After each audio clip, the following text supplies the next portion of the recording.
Mirasee.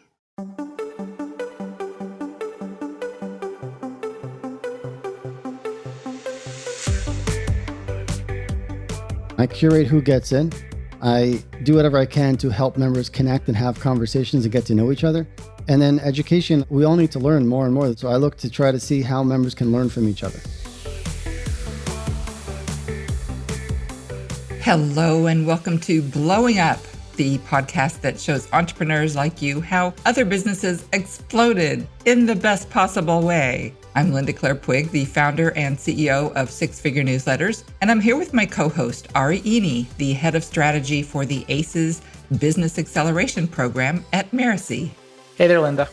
In each episode of Blowing Up, we showcase an entrepreneur whose business, yes, blew up. It experienced what seemed to be a sudden success. But as we all know, that kind of success is not random or a fluke.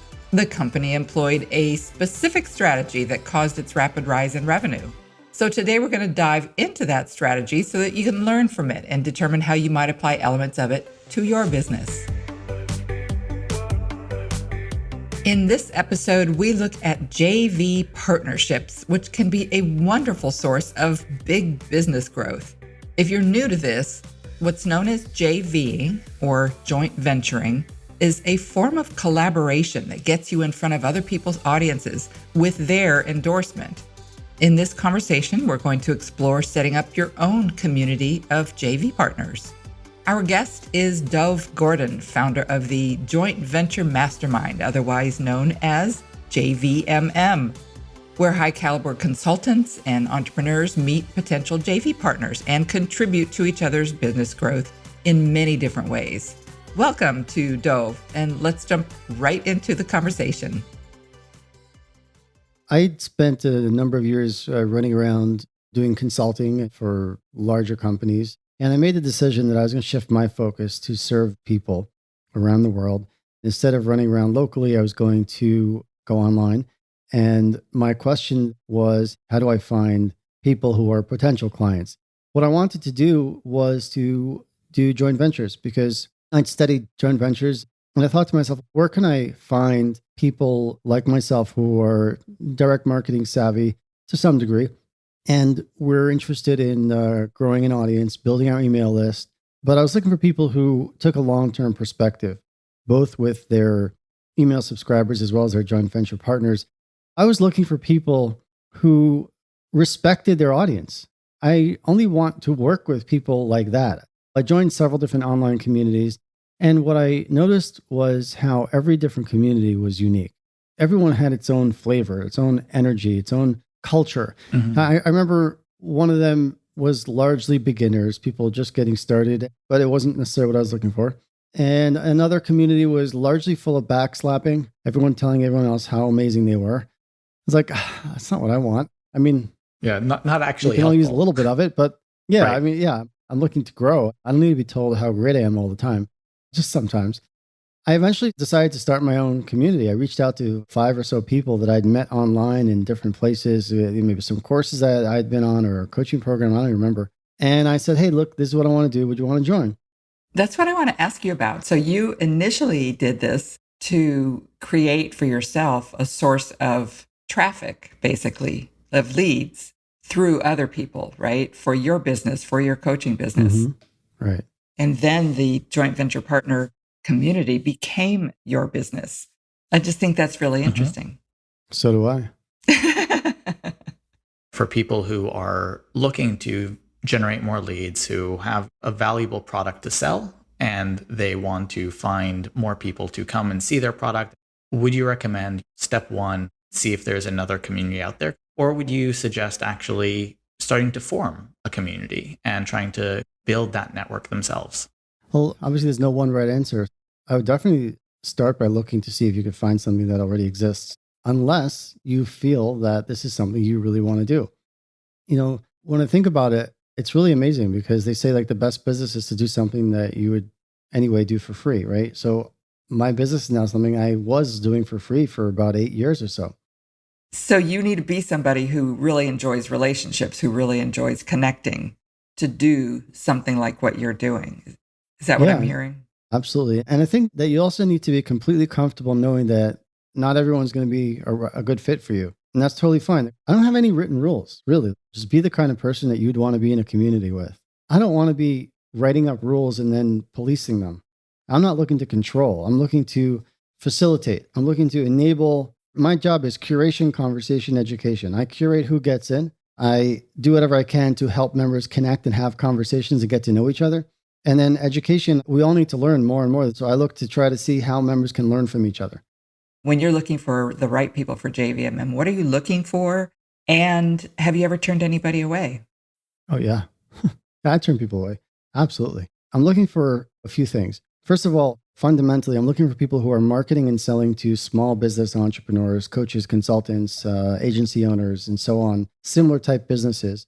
Looking for people that is their target market. That's their audience. I'm looking for people who are building an audience, whether it's an email list, usually that's the primary. It could also be on a podcast. These are things I'm looking for as a starting point. The core promise, let's say, is that we're all marketing and selling to the same types of audiences. We're all open to joint ventures, to cross promotions. No one's obligated to promote anybody. So essentially, it's just an opportunity to know that I've now suddenly have almost 200 and growing pre-screened people. Pre-vetted. Yeah, pre-vetted people.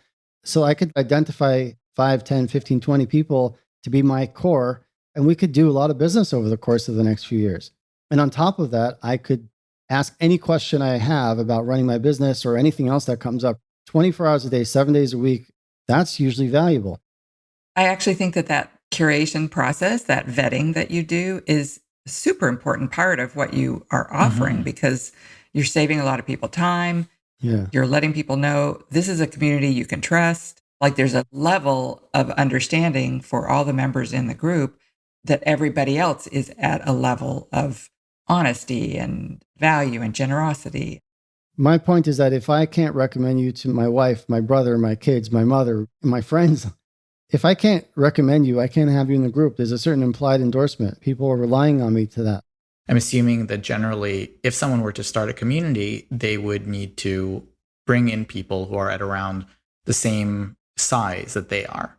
So I'm guessing your community evolved over time to grow in the size of list, size of business that you allow in based on how the community evolved and how your business evolved.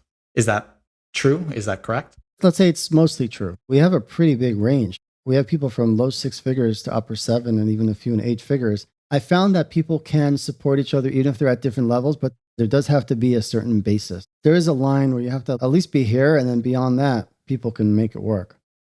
Dov, tell me a little bit about what your experience of feeling successful was like.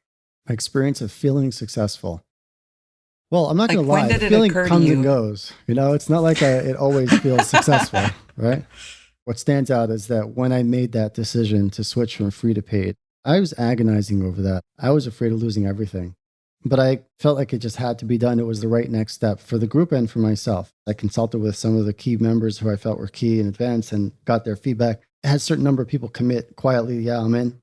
Did you do a fist pump? Did you go out and celebrate? Like, what did you do to commemorate? Nothing major. I mean, I'm not a big partier. I don't remember. So many of the people that we talk to are like super grounded and super like, yeah, well, It's like I had dinner. maybe we went Yeah. to dinner. It's exhilarating to some degree, but there's always the next day. You always have to get up and go back to the grind, right? The real success is when you get yourself to do what you need to do, even when you don't feel like it. Then you do a fist pump. Then you do a fist bump. Then you congratulate yourself. Like, yeah.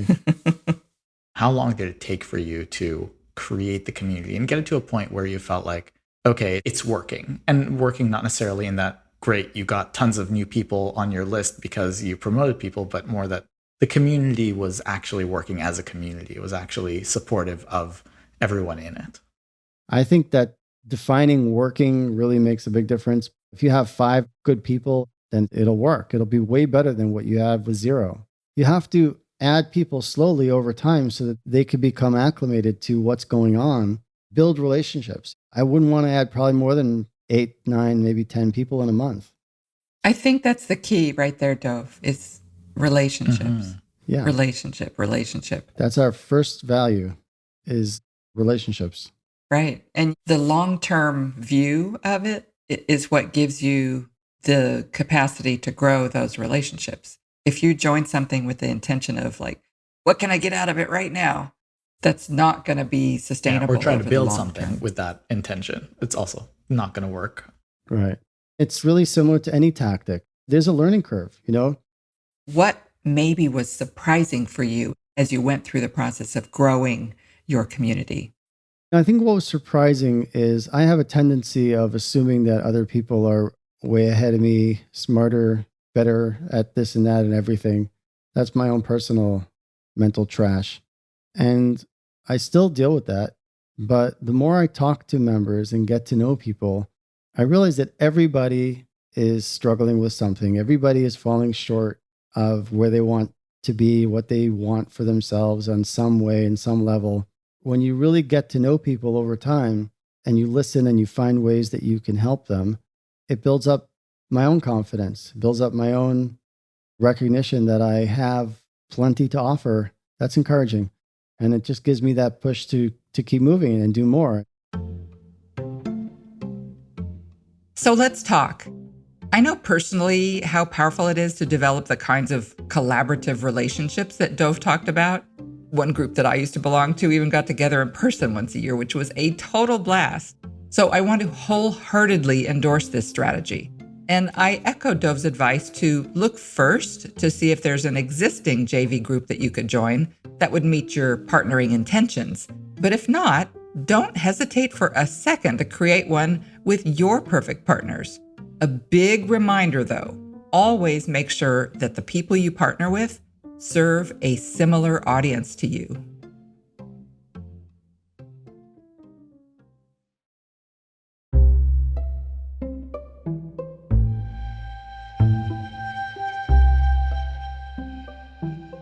Thank you again to Dov, and be sure to get Dov's free download for you, How to Systematically and Consistently Attract First-Rate Clients.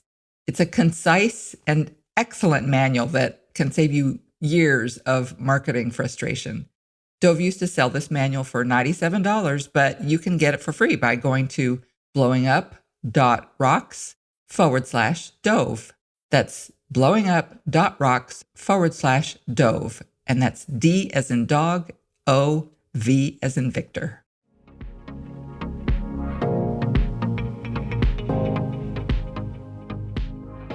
This episode of Blowing Up was produced by Linda Claire Puig. Cynthia Lam is our managing producer and Danny Eni our executive producer. Post-production by Post Office Sound.